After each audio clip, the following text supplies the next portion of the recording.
ಹರೇ ಕೃಷ್ಣ. ನಮಸ್ಕಾರ ಸ್ನೇಹಿತರೆ. ಇಂದಿನ ಶ್ಲೋಕದಲ್ಲಿ ಭಗವಂತ ಹೇಳ್ತಾನೆ, ಕರ್ಮ ಬಂಧನಗಳಿಗೆ ಸಿಲುಕದೆ ಭಗವಂತನ ಪೂಜೆ ಎಂದು ತಿಳಿದು ನಿನ್ನ ಕರ್ಮವನ್ನು ಮಾಡು ಅಂತ ಹೇಳಿದ್ದ. ಜ್ಞಾನವನ್ನು ಮತ್ತು ಕರ್ಮವನ್ನು ಹೇಗೆ ಸಮನ್ವಯಗೊಳಿಸಿಕೊಂಡು ಬದುಕಬೇಕು ಅನ್ನೋದನ್ನು ಹೇಳಿ ಮುಂದೆ ಅದು ಸ್ಪಷ್ಟವಾಗಿ ಅರ್ಥವಾಗುವಂತೆ ವಿವರಣೆ ಕೊಡ್ತಾನೆ. ಅದೇನಂತ ನೋಡೋಣ. ಭಗವದ್ಗೀತೆಯ 3ನೇ ಅಧ್ಯಾಯ ಕರ್ಮಯೋಗದ 10ನೇ ಶ್ಲೋಕ. ಸಹ ಯಜ್ಞಾಃ ಪ್ರಜಾಃ ಸೃಷ್ಟ್ವಾ ಪುರೋವಾಚ ಪ್ರಜಾಪತಿ ಅನೇನ ಪ್ರಸವಿಷ್ಯಧ್ವಮೇಶ ಓಸ್ತಿಷ್ಠ ಕಾಮಾದು. ಈ ಶ್ಲೋಕದ ಅರ್ಥ, ಪ್ರಜಾಪತಿ ಬ್ರಹ್ಮನು ಆದಿಯಲ್ಲಿ ಯಜ್ಞ ಸಹಿತವಾಗಿ ಪ್ರಜೆಗಳನ್ನು ಸೃಷ್ಟಿಸಿ ಅವರಿಗೆ ಹೇಳ್ತಾನೆ, ನೀವುಗಳು ಈ ಯಜ್ಞದ ಮೂಲಕ ವೃದ್ಧಿಯನ್ನು ಪಡೆಯಿರಿ, ಈ ಯಜ್ಞವು ನಿಮಗೆ ಇಚ್ಛಿಸಿದ ಭೋಗಗಳನ್ನು ಕೊಡುವ ಕಾಮಧೇನುವಾಗಲಿ ಅಂತಾನೆ. ಈ ಶ್ಲೋಕದ ಭಾವಾರ್ಥ, ಹಿಂದೆ ಸೃಷ್ಟಿಯ ಆದಿಯಲ್ಲಿ ಚತುರ್ಮುಖ ಬ್ರಹ್ಮ ಚಿಂತನಶೀಲ ಮಾನವರನ್ನು ಸೃಷ್ಟಿ ಮಾಡಿ ಅವರಿಗಾಗಿ ಆಚರಿಸಬೇಕಾದ ಯಜ್ಞವನ್ನು ಸೃಷ್ಟಿ ಮಾಡ್ತಾನೆ. ಹಿಂದೂಗಳಾದ ನಾವು ಯಾವುದೇ ಒಂದು ಸೃಷ್ಟಿಯನ್ನು ನಂಬೋದಿಲ್ಲ. ಹಲವಾರು ಸೃಷ್ಟಿಗಳು ಹಿಂದೆ ಆಗಿವೆ, ಹಲವು ಸೃಷ್ಟಿಗಳು ಮುಂದೆ ಆಗುವುದರಲ್ಲಿದೆ ಅಂತ ನಂಬ್ತೀವಿ.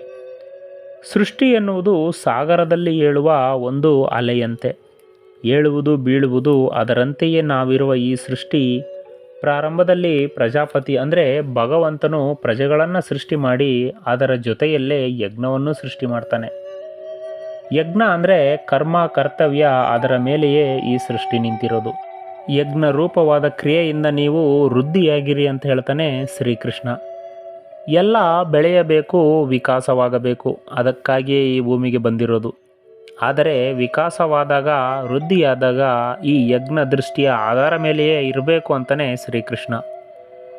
ಯಜ್ಞ ನಿಮ್ಮ ಇಷ್ಟವನ್ನು ಪೂರೈಸುವ ಕಾಮಧೇನುವಾಗಲಿ ಅಂತಾನೆ. ನಮಗೆ ಏನು ಬೇಕೋ ಅದನ್ನು ಕೊಡೋದು ಈ ಯಜ್ಞ. ಅದು ನಾವು ಮಾಡಬೇಕಾಗಿರೋದನ್ನು ಮಾಡಿದರೆ ಮಾತ್ರ. ಜೀವನದಲ್ಲಿ ನಮಗೆ ಬರಬೇಕಾಗಿರುವುದು ಬಂದೇ ಬರುತ್ತೆ. ಇದು ವಿಧಿ ನಿಯಮ. ಇಲ್ಲಿ ಶ್ರೀಕೃಷ್ಣ ಬಯಕೆಗಳನ್ನು ಇಟ್ಟುಕೊಳ್ಬೇಡಿ ಅಂತ ಹೇಳೋದಿಲ್ಲ, ಆದರೆ ಆ ಬಯಕೆಗಳನ್ನು ಯಜ್ಞದ ರೀತಿ ಈಡೇರಿಸಿಕೊಳ್ಳಿ ಅಂತಾನೆ. ಹಿಂದಿನ ಶ್ಲೋಕದಲ್ಲಿ ಹೇಳಿರೋ ಹಾಗೆ ಯಜ್ಞ ಅಂದರೆ ಹೋಮ ಮಾಡಿಕೊಂಡು ಅಗ್ನಿ ಮುಂದೆ ಕೂರೋದಲ್ಲ. ಯಜ್ಞ ಅಂದರೆ ಸಮತ್ವ ದೃಷ್ಟಿಯಿಂದ ನಮ್ಮ ಪಾಲಿಗೆ ಬಂದ ಕರ್ತವ್ಯಗಳನ್ನು ಮಾಡೋದು. ಯಜ್ಞದಲ್ಲಿ ಶ್ರಮ, ದಾನ, ತಪಸ್ಸು, ಸೇವೆ ಮೊದಲಾದ ಕರ್ಮಗಳಿಂದ ಸಿದ್ಧವಾಗಿರುವ ಸ್ವಧರ್ಮ ಪಾಲನೆಯೇ ಯಜ್ಞ. ಅದು ಹೇಗೆ ಅಂದರೆ, ಒಂದು ಉದಾಹರಣೆ ಕೊಡ್ತೀನಿ.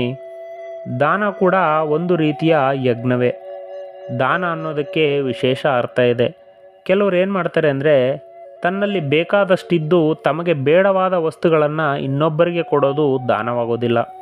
ತನ್ನಲ್ಲಿ 2 ಹೊತ್ತಿನ ಊಟ ಇದ್ದು ಇನ್ನೊಬ್ಬನಲ್ಲಿ 1 ಹೊತ್ತಿನ ಊಟವೂ ಇಲ್ಲದವನಿಗೆ 1 ಹೊತ್ತು ಊಟ ಕೊಟ್ಟು ಹಂಚಿ ತಿನ್ನುವುದೇ ನಿಜವಾದ ದಾನವಾಗುತ್ತೆ.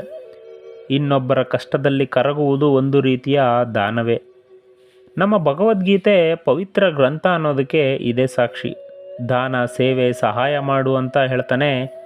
ಫಲಾಪೇಕ್ಷೆಗಳನ್ನು ಬಿಟ್ಟು ಸಮಾಜ ಸೇವೆ ಮಾಡು ಅಂತ ಹೇಳುತ್ತೆ ನಮ್ಮ ಭಗವದ್ಗೀತೆ. ನಮಸ್ಕಾರ.